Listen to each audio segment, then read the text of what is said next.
আসসালামু আলাইকুম এসএসসি 26। দেখো, এই ধরনের একটা এমসিকিউ তোমাদের পরীক্ষায় অবশ্যই আসবে। ত্রিভুজ এবিও এর ক্ষেত্রফল কত? তাহলে ত্রিভুজ এবিও কোনটা? এই যে এই পুরো ত্রিভুজের ক্ষেত্রফল আমাকে বের করতে বলছে। তাহলে ত্রিভুজের ক্ষেত্রফলের সূত্র কি? ত্রিভুজের ক্ষেত্রফলের সূত্র কি জানি আমরা? হাফ ইন্টু ভূমি ইন্টু উচ্চতা। হাফ ইন্টু ভূমি ইন্টু উচ্চতা। তাহলে দেখো, হাফ ইন্টু ভূমি কত? এই ভূমি বলতে এই পুরোটুকু। তাহলে এই হাফ অংশ যদি 4 হয়, পুরো অংশটি কত হবে? 8, অবশ্যই 8 ইন্টু উচ্চতা বলতে কোনটা? এটা।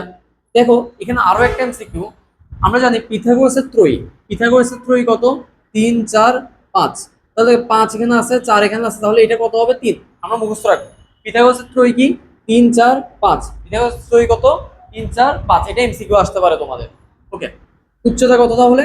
3 ইন্টু 3। তাহলে 3 এটা 24 ইন্টু 24। 24 কে হাফ করলে 12। তাহলে এই যে এ ও বি ত্রিভুজের ক্ষেত্রফল বের হয়ে গেছে আমাদের কত? 12।